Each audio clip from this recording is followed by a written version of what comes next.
groundbreaking new study was recently published and it proves something huge for runners and endurance athletes. In this video, I'm gonna break it down for you.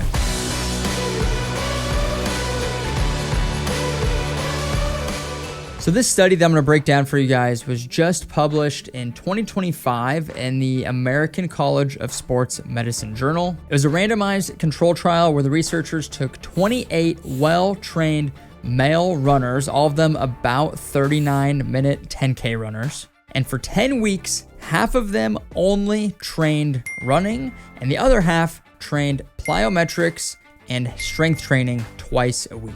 Then before and after the 10 weeks, they had each group run the same test, and that was a 90-minute run at 80% of their VO2 max. And then immediately after that, they did a time to exhaustion test at 95% of VO2 max. They did that before the 10 weeks of training and then ran the same test 10 weeks after training. And what they were basically testing was getting the runners tired from that 90-minute run and then pushing them to failure to complete exhaustion and seeing basically how fast can you go when you're already tired. The results are pretty crazy, but not that surprising. So the group of runners that did plyometrics and strength training twice a week for 10 weeks, they improved their time to exhaustion by 35%. And this is the craziest part of the whole thing. The group that only trained running for those 10 weeks actually got worse and decreased their time to exhaustion by 8%. So this wasn't about getting more aerobically fit or increasing your VO2 max. It was all about getting stronger and more durable through strength training. And if you do these longer endurance events like a 10K, half marathon, 100-mile ultra, high rocks, whatever it is, it's not your lungs that are gonna fail you. It's always gonna be your legs. It's the muscle breakdown and the lack of force or power that's being produced that's gonna allow us to push fast late into a race. And so this is why people bonk at mile 20 of a marathon, at mile 80 of a 100-mile race, on the back half of a high rocks race. It's not because they're aerobically unfit, it's because they're muscularly unfit and they don't have the durability that they need. And I think this study just confirms what a lot of us already know or suspect when it comes to strength training for running, but it's really cool to see hard data like this, actual studies being conducted to confirm how big of an impact strength training actually has on running and endurance. So now that we have super valuable information like this, how do we implement it? How do we incorporate strength training and plyometrics into our weekly training routine? We're gonna head out into the garage gym and I'm gonna show you a bunch of different strength exercises that you can implement into your training routine. So you guys know that I never stretch, but even with that, I feel like I'm pretty mobile. Today, we're gonna test my mobility with the GoWatt app.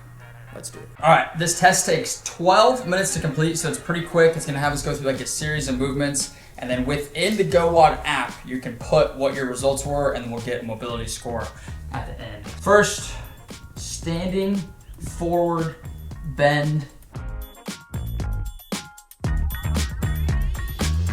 Ready? This one's gonna be bad. Oh, maybe not, maybe not. Oh, I'm not even close.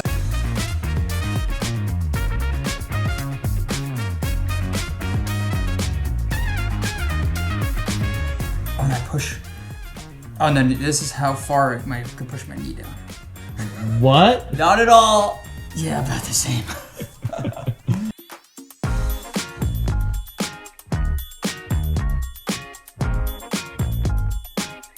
Hey, that one was pretty good. Hamstrings are good to go. Hips and shoulders could use some work.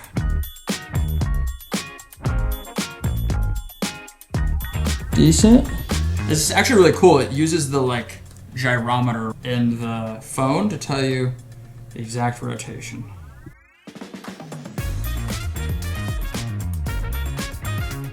That seemed pretty good.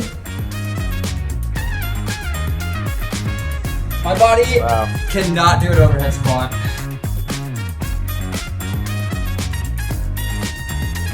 That was rough. I knew it was gonna be bad. Let's see how we did. All right, here's our mobility score. 55%, so just slightly above average. Thorax was great. Posterior chain is bad. Hips, not great. Overhead, brutal. Hey, as far as runners go, not bad. Okay, now that we have our mobility test done, we have our score, we know where our strengths and weaknesses are, now I can go through the GoWatt app. It'll give me daily mobility routines, movements I can do to hopefully increase my mobility score, because that was poor. I don't know. I wasn't expecting much, but it wasn't great.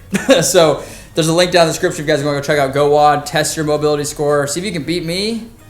I'm sure a lot of you probably can, and start getting more mobile out there. All right, we'll show you guys some strength exercises next.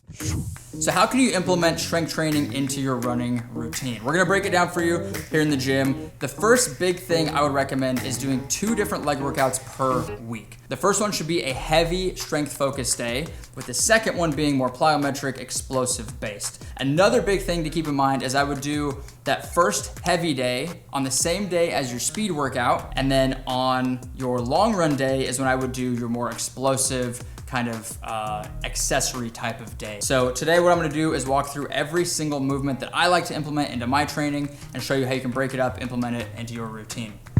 I also highly recommend lifting barefoot. When I'm here in the garage gym, I never wear shoes. I love being able to feel the ground. It feels more stable. I can use my toes to actually splay out, feel more stable. If you work out in a public gym and you can't be fully barefoot like this, you can also wear like Vivo barefoot. Definitely recommend going barefoot if you can. First movement, this is gonna be our first big compound movement, is gonna be back squats. You can also do front squats. These are just a classic heavy movement. Big thing with squats is to make sure you go heavy. Obviously after you've established your form and you know you're doing the exercise properly, but make sure you're going heavy on these.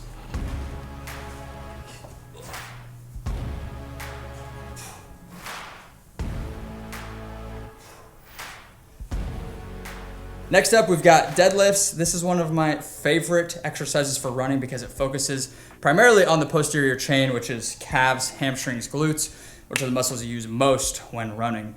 One thing when you're doing heavy movements like this, like squats, deadlifts, keep your rep ranges low. So I like to do about 3 sets of 5 reps. So that's like 15 really high quality, really heavy lifts, and that's it.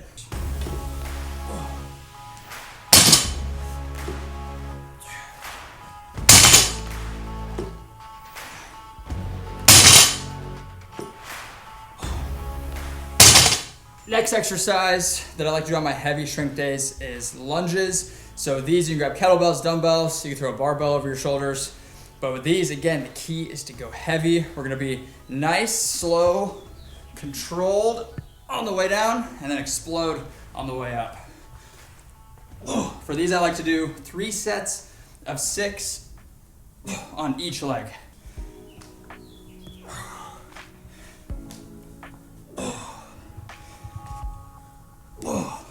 The final exercise I like to do on my heavy lifting days is Bulgarian split squats. This one is tough. I have a love-hate with it, but I love these because they're so good, they're so challenging. One question I see a lot of people ask is like, how far out should your feet be? What I like to do is just put my butt on the edge of the bench as far out as I can, put my feet straight out, put your heels down, and then come right up. That's like the best way I have found to get the right distance off the bench. For these, I like to do 3 sets of 6 on each leg. Nice, slow, controlled on the way down. Explode up. I think if you're a trail runner, these are mandatory.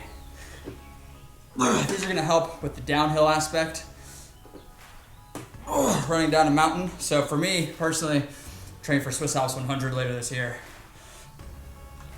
These are gonna be a staple in my routine.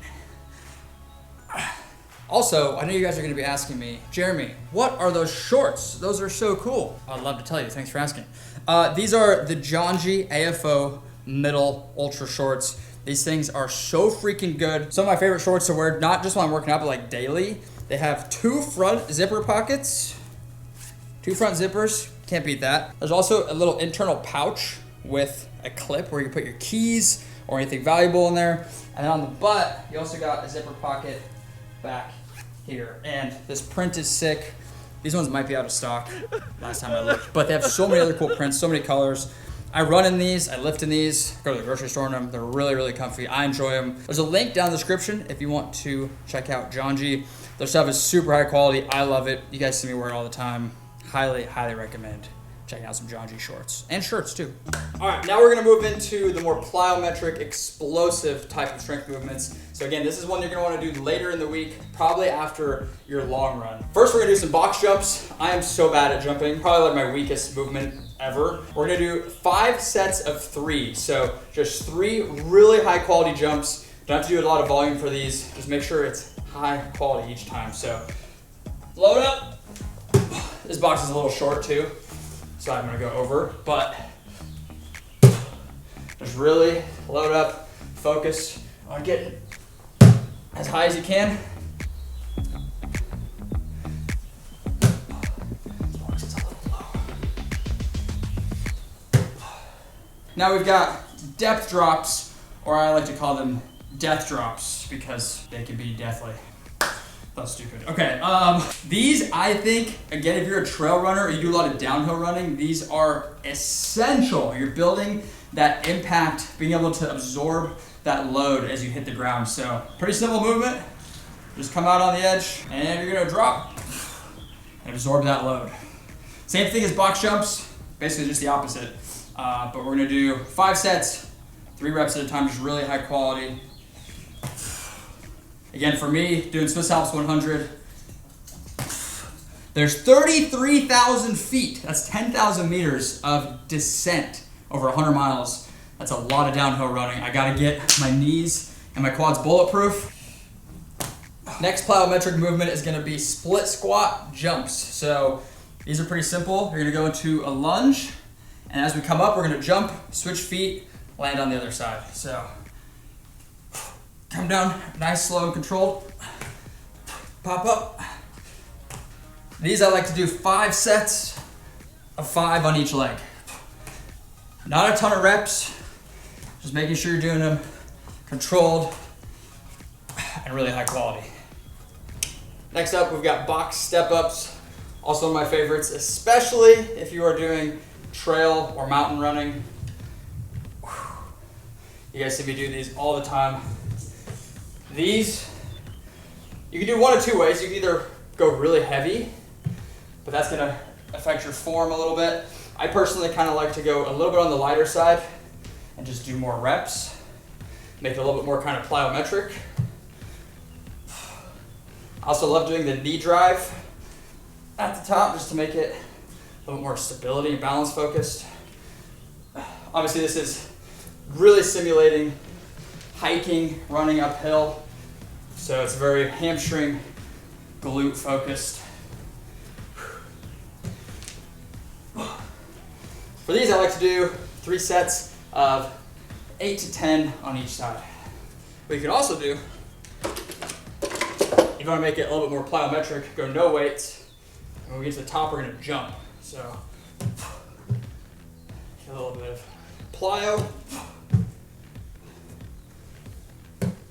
The whole goal of this, all this strength training, not only are we getting fitter, being able to run faster for farther, but we're injury proofing our bodies. This is so good for our knees, our joints. The stronger we are, the less likely we are to get injured. The last 2 exercises I'm gonna show you guys are some isometric holds. So isometric basically just means you're holding a position, a movement in place for a sustained period of time. First one I'm gonna do is isometric holds in a lunge position.